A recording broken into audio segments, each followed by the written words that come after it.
Luzon is the largest of the Philippine islands. It's home to 56 million people, the capital city of Manila, and Mount Pinatubo. For centuries, thousands have lived on and around the mountain. Farmers harvest rice and other crops from its fertile soil. What many locals didn't know or believe is that the mountain is a volcano. Even most experts who knew it was thought it was inactive. On June 9, 1991, the mountain erupts for the first time in more than 500 years. Eruptions, earthquakes, pyroclastic flows, and ash batter the island day and night. Geologist Dr. Kelvin Rodolfo arrives 4 days later. The amount of ash was falling so thickly you couldn't see any more than 20 feet. There were pieces the size of chicken eggs that were landing on us. On June 15th, a massive eruption spews 5 cubic kilometers of volcanic debris 35 kilometers high. The top of the mountain collapses, triggering a series of large earthquakes. Rodolfo is one of thousands trapped in the city of Olongapo, 33 kilometers from Pinatubo. I was terrified continually during the eruption. Every 3 minutes or so, there was a noticeable tremor, one of the magnitude that would cause you impulsively to want to run outside of a building. But outside, the scene is equally terrifying. Reddish lightning was darting horizontally above people. And the claps of thunder were practically simultaneous with the lightning. This intra-cloud lightning is caused by static electricity in the ash cloud. It's seldom dangerous because it strikes horizontally instead of vertically. Still, fear of the conditions outside stops many locals from sweeping the ash off their roofs, something that will have fatal consequences. On the same day as the eruption, a typhoon strikes Luzon. The heavy rains mix with the ash. Since ash consists of fine particles of rock and minerals, adding water turns it into a cement-like substance. For those with several centimeters of ash on their roofs, the mixture is a deadly one. The passing typhoon saturated the ash with water, making it a lot heavier, causing roofs to fall in and pull the walls of houses in after them. As if that isn't enough, vast pyroclastic flows fill the valleys around Pinatubo with debris. Once again, the typhoon turns a volcanic byproduct into a lethal weapon, lahars.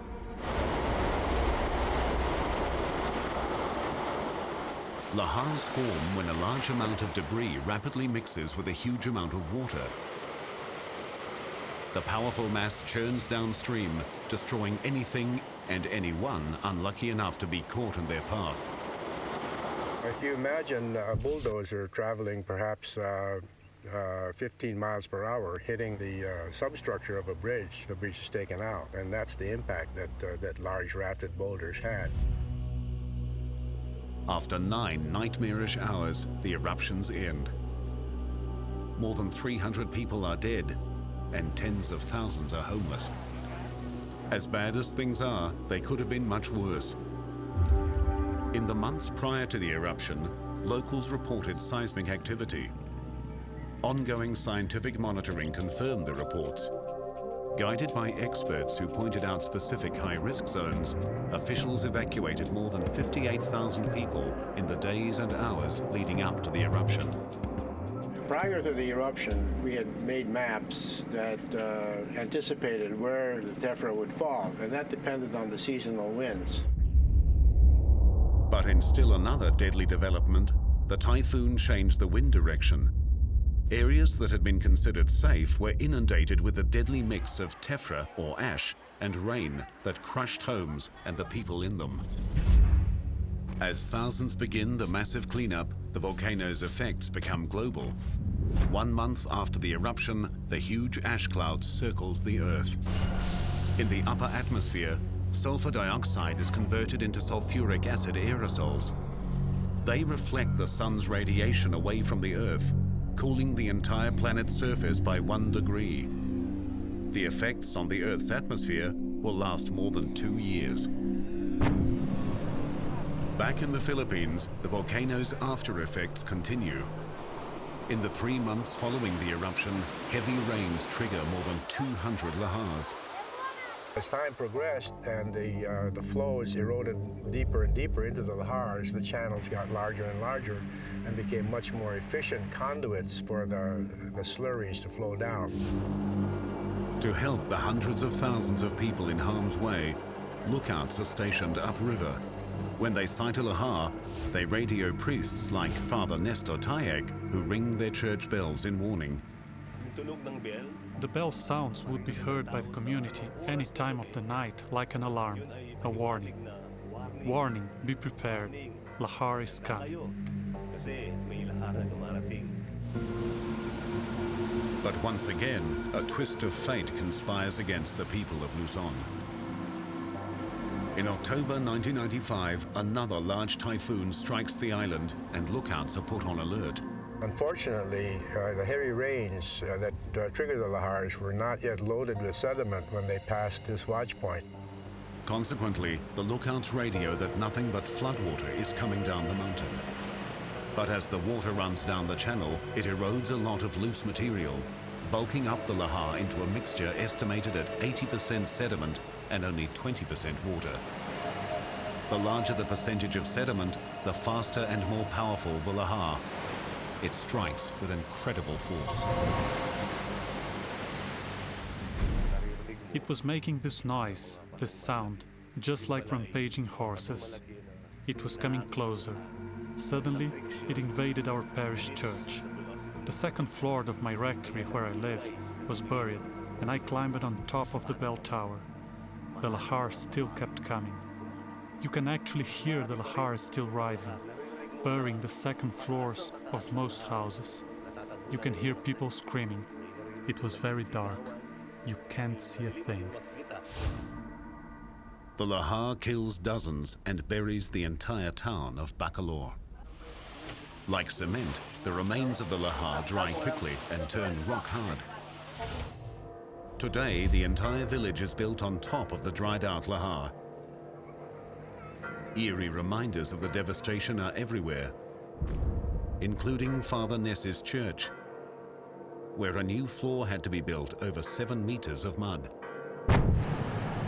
Since 1991, thousands of lahars have killed nearly 400 people and destroyed more than 42,000 homes. But scientists fear that Pinatubo is still not finished. On top of the mountain, a new threat is forming. Not magma, but years of heavy rainfall that have created a giant lake in the volcano's caldera.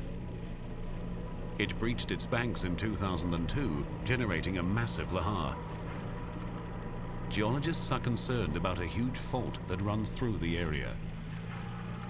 The rocks weakened by the fault are more easily eroded, and the walls of the channel are very steep, and so landslides could fall and plug the channel and cause the lake level to rise again and then spontaneously flush out in large amounts. That would generate new large lahars. The lake contains 100 million cubic meters of water. 46,000 people live below it. All would be threatened by a major lahar. To date, the eruption and lahars have affected almost 2 million people.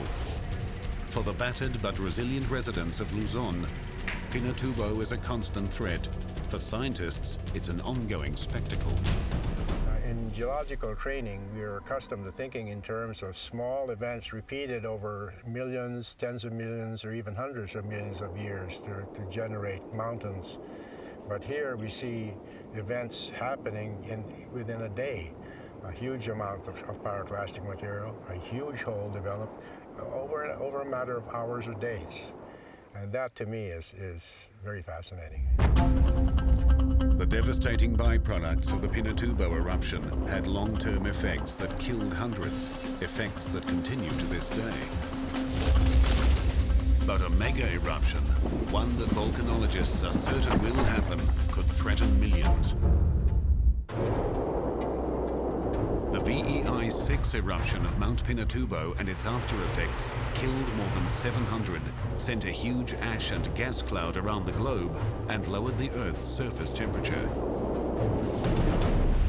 If we were to experience a VEI-7 super eruption, it would be 10 times larger.